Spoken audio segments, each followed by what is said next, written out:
Part 1. First, you have some time to look at questions 1 to 4.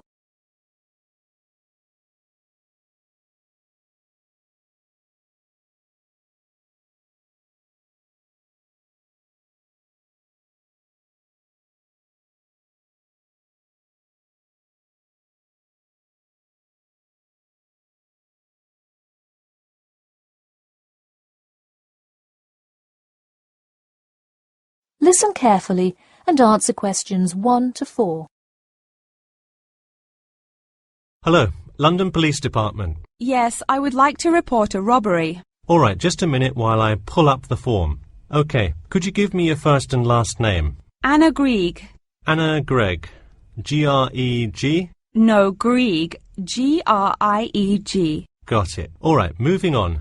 Gender, female. Date of birth? 15th of March, 1980. All right, thanks. Just a few more personal information questions, and then we can address your claim. All right. What's the address? 4 Ellendale Street.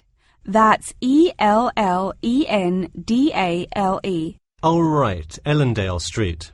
Yeah, we've had a lot of break-ins in that area lately. And the postal code?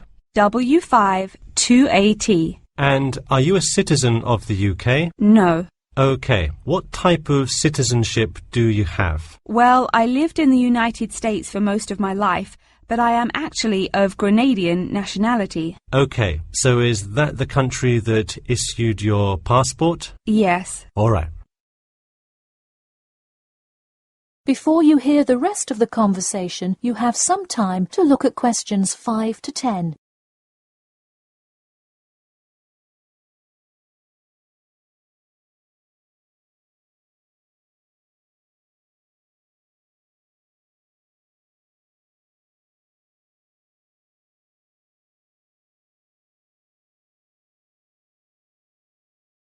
Now listen and answer questions 5 to 10. And what is the crime you're reporting? I already said a robbery. Oh, right. Sorry. This is about the 100th robbery report I've filled out today. Have you had any prior break-ins? In the building or just my flat? The unit below mine got broken into last year. No. Just your flat. Oh, then no, not here. All right. Let's see here. Can you think of anything that was out of the ordinary around your building, or anyone who may have had reason to do this? No, it seemed like just a normal evening. I didn't see anyone suspicious and can't think of anyone that would target me specifically. How long has this been your place of residence? Let me think. I moved in on February 1st and it's October, so it's been about 8 months already. Wow, time flies. And that is just for Ellendale, yeah? Yes, I have lived in the UK for just over 1 year. I see. Can you give me the first and last names of all members of the household? Actually, I live alone. OK, so no other occupants. And can you give me a brief account of what happened? I left to go to a dinner party at 6 p.m. and when I returned at 11, I found the place ransacked and a lot of my things gone. Any sign of forced entry? Yes, the back door was wide open and it looked like someone used a crowbar to force it open. I see. And just to be clear, was the door locked when you left? Of course. Hey, you would be surprised how many reports we get where people have failed to lock their doors. Now, I need you to list any missing items valued above £200. So far, I'm missing my computer, my purse with my wallet in it, and the TV. OK, let's start with the computer. What is the estimated value? £500. And what is the serial number? G41687770. Thank you. And a visual description? It is a black 13-inch PEMDAS cloud book. There is an Oxford sticker on the lid. OK, and could you give me a description of the purse? Sure, it's a Claude Frieda shoulder bag and the material is silver-coloured cloth. Price? £300. OK, that concludes my report. I'll submit it and we'll let you know of any developments. Here ends the Part 1. You have now 30 seconds to review your answers to Part 1.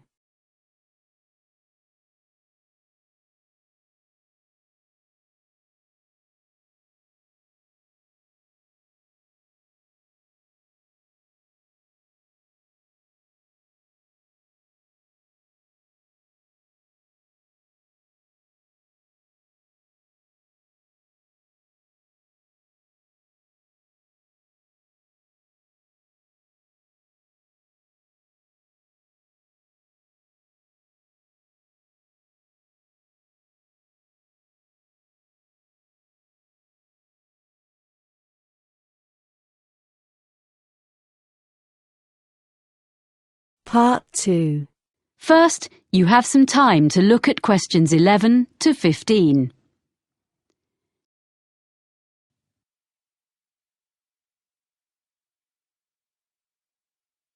Now listen carefully and answer questions 11 to 15. And now here's Jasmine, who's come to tell us about this week's charity. Hi, Fergus. This week, I'm going to talk about forward thinking and their plans for the Colville Centre. So, in recent years, people have realised how useful the arts can be within healthcare. The idea behind forward thinking is to use the arts to promote well-being. The charity develops projects for people with special needs and health problems, and also delivers training to healthcare professionals in using the arts, as well as supplying them with information and advice. Forward thinking doesn't just run art and craft classes to distract people who are ill, or recovering from illness, but arranges longer-term projects and courses, as it's been shown that the arts can bring all sorts of positive changes in patients, including benefits such as shortening the length of stay in hospital and reducing the amounts of medicine they need. I see. Forward thinking has experience of working with a broad range of people, from young adults with learning difficulties to older people in homes or daycare centres and people with physical disabilities. The organisation's been around since 1986, and it gradually expanded during the 1990s. Then, in the new millennium, it was decided to find a memorable name. So it's been operating as Forward Thinking for several years, in fact since 2005. It's quite a locally based charity, mainly for people in the southern part of this region, which includes all rural and urban communities outside the city of Clifton, which has its own organisation. There are, of course, some similar charities in other parts of the country, in London and so on. And what's the present fundraising in aid of? Yeah, well, the charity needs funding in order to buy the Colville Centre. This is a former village school, which was built in 1868. It was modernised and refurbished by the present owners last year, so it's ideal for art classes and for small social events, performances, seminars and so on. Forward Thinking is fundraising to purchase the building so they can use it to continue running classes and so on for the general public, and eventually also for some of the people they help. Before you hear the rest of the talk, you have some time to look at questions 16 to 20.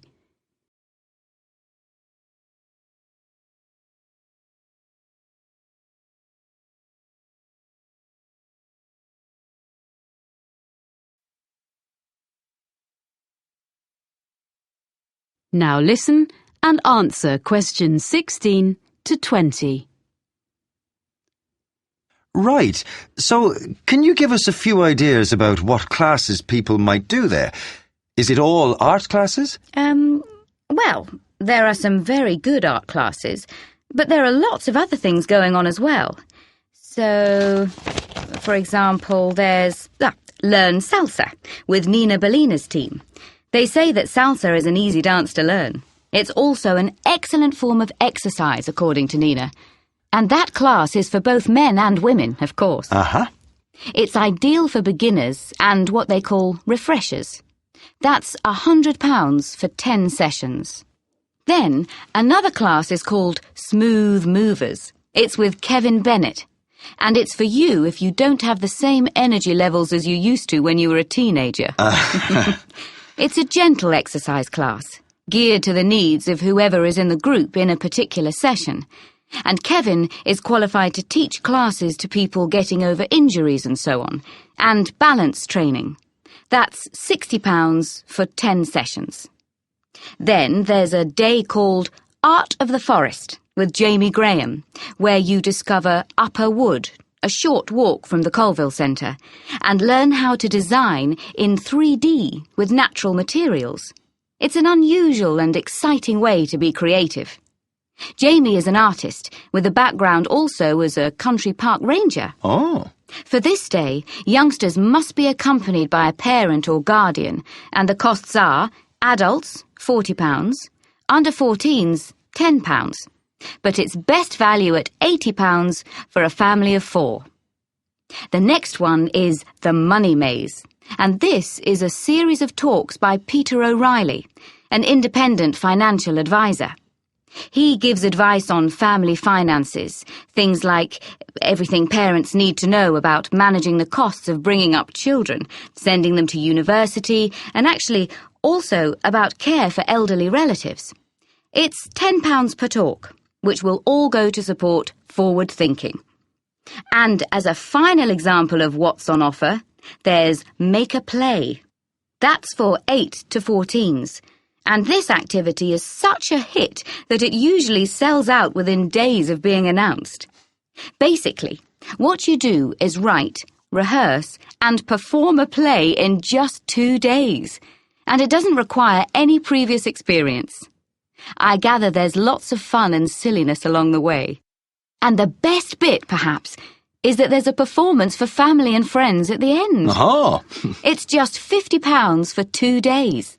Pretty good range of activities, I think. And all raising money for a good cause. Yes.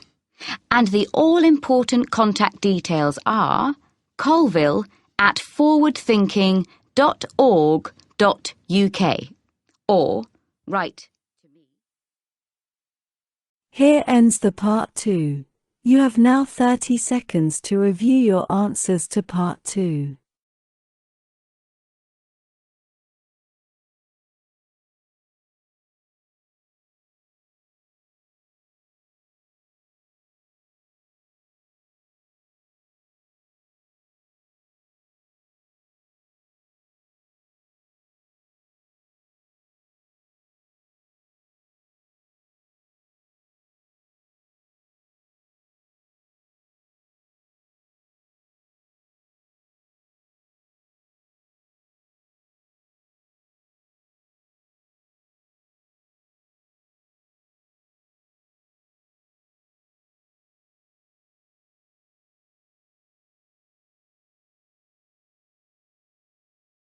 Part 3.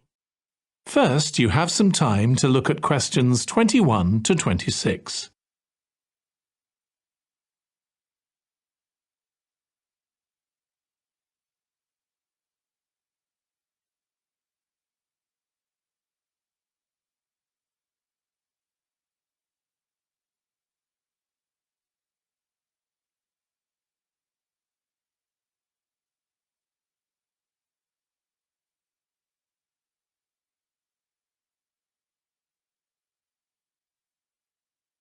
Now listen carefully and answer questions 21 to 26. Tom, could I ask you for some advice, please? Yes, of course. If you think I can help. What's it about? It's my first media studies assignment, and I'm not sure how to go about it. You must have done it last year. Is that the one comparing the coverage of a particular story in a range of newspapers? That's right. Oh, yes. I really enjoyed writing it. So, what sort of things do I need to compare? Well, there are several things. For example, there's the question of which page of the newspaper the item appears on. You mean because there's a big difference between having it on the front page and the bottom of page 10, for instance? Exactly. And that shows how important the editor thinks the story is. Then there's the size. How many column inches the story is given. How many columns it spreads over. And I suppose that includes the headline. It certainly does. It's all part of attracting the reader's attention. What about graphics? Whether there's anything visual in addition to the text? Yes, you need to consider those too, because they can have a big effect on the reader's understanding of the story. Sometimes a bigger effect than the text itself. Then you'll need to look at how the item is put together. What structure is it given? Bear in mind that not many people read beyond the first paragraph. So what has the journalist put at the beginning? And if, say, there are conflicting opinions about something, does one appear near the end where people probably won't read it? And newspapers sometimes give wrong or misleading information, don't they? Either deliberately or by accident. Should I be looking at that too? Yes, if you can. Compare what's in different versions. And as far as possible, try and work out what's true and what isn't. And that relates to a very important point. What's the writer's purpose? Or at least the most important one, if they have several. It may seem to be to inform the public, but often it's that they want to create fear or controversy, or to make somebody look ridiculous. Gosh, I see what you mean. And I suppose the writer may make assumptions about the reader. That's right. About their knowledge of the subject, their attitudes, and their level of education, which means writing so that the readers understand without feeling patronised. All of that will make a difference to how the story is presented. Before you hear the rest of the discussion, you have some time to look at questions 27 to 30.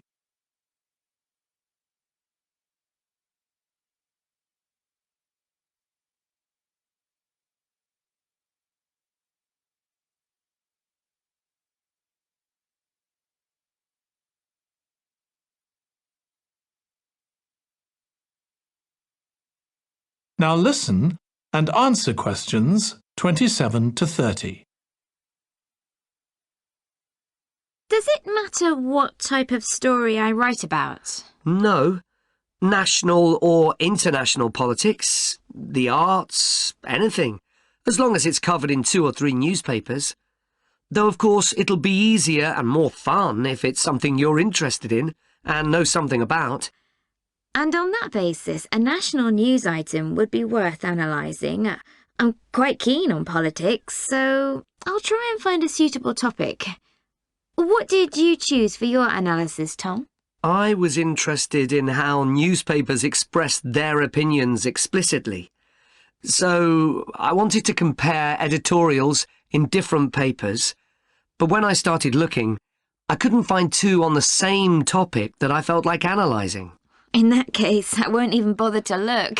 So in the end, I chose a human interest story, a terribly emotional story about a young girl who was very ill, and lots of other people, mostly strangers, raised money so she could go abroad for treatment. Actually, I was surprised.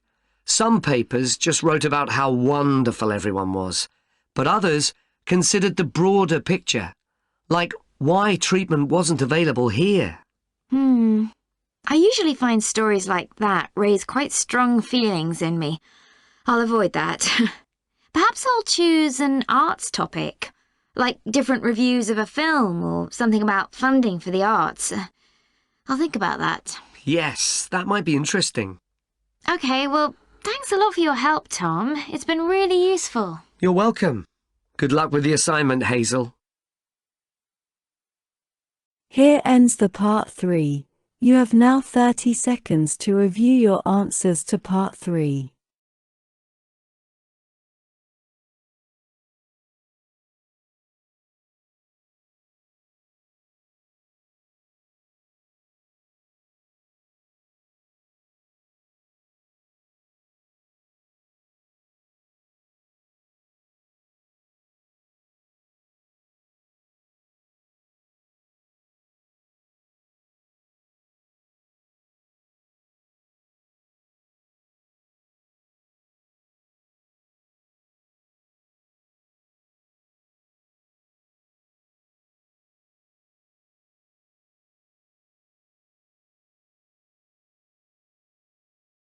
Part 4.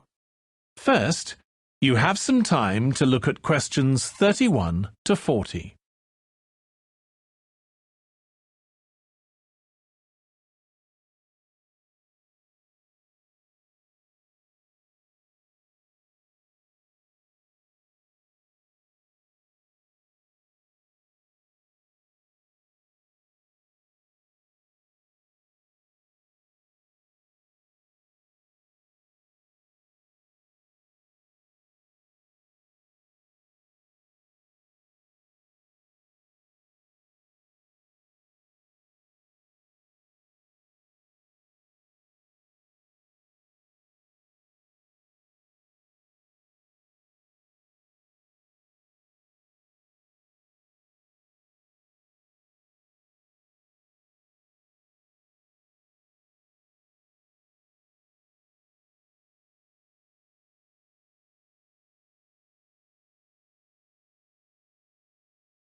Now listen carefully and answer questions 31 to 40. Over the years, attitudes towards workers have changed considerably. After all, there was a time when workers had no rights at all and laboured in appalling conditions. Conditions have improved a lot, but conflict in the workplace is still common, and human resources managers nowadays need to be able to deal with it when necessary. What is conflict in the workplace? Definitions vary, but I'm taking it to refer to a whole range of behaviours that the victim finds unacceptable, from minor, harmless arguments to, at the opposite extreme, physical violence. Much of this is covered by the term bullying, by which I mean one or more people behaving abusively or aggressively against another who is in a weaker position. Although all behaviour like this is a form of conflict, not all conflict can be described in these terms. As with all human behaviour, there are numerous reasons for it, but often it's caused by someone who feels the need to show their superiority over someone else in order to feel that they aren't at the lowest level in a hierarchy or a group of people. In some cases, one person simply dislikes the other on the basis that the personality of one is in some way incompatible with that of the other person. A general habit of optimism in one person could make them intolerant of a colleague who's constantly pessimistic. Not that that justifies treating them badly, of course. Some conflicts arise when people are more interested in promoting themselves and their team than in the company as a whole.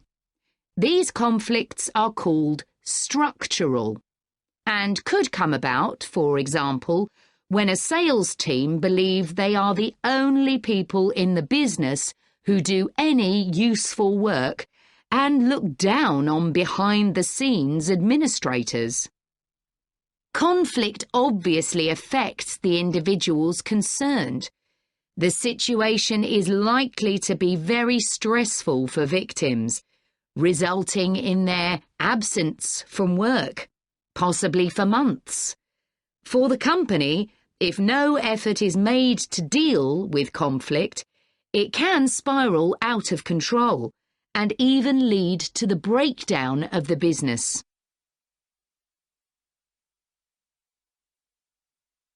Some interesting work with chief executives, CEOs, has uncovered some of the reasons why they may treat colleagues badly.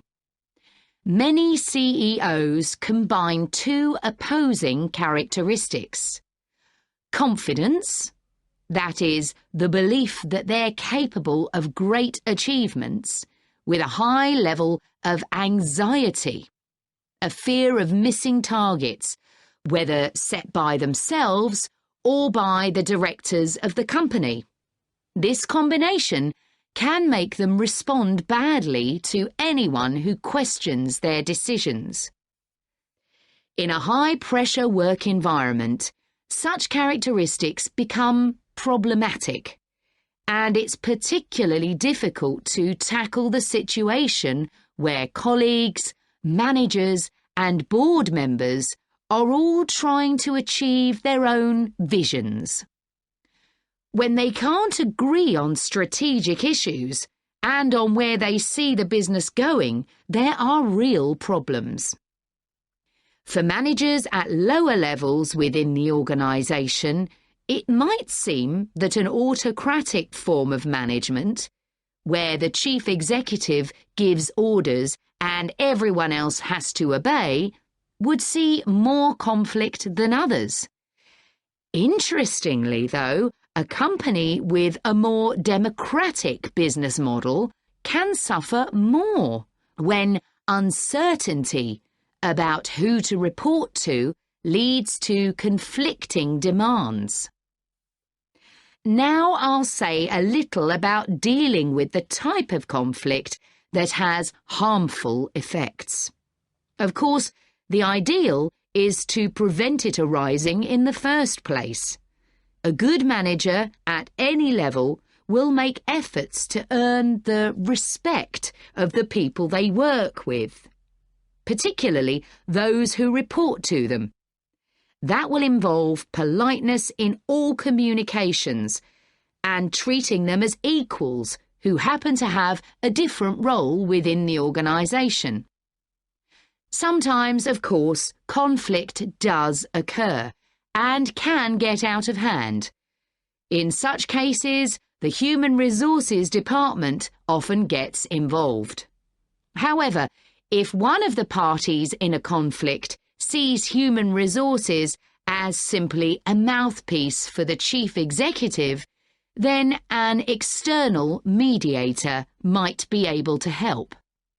By talking to both sides and trying to find the truth of what's been happening, they can build a clear picture of the situation and give feedback that both sides will accept, precisely because they're independent.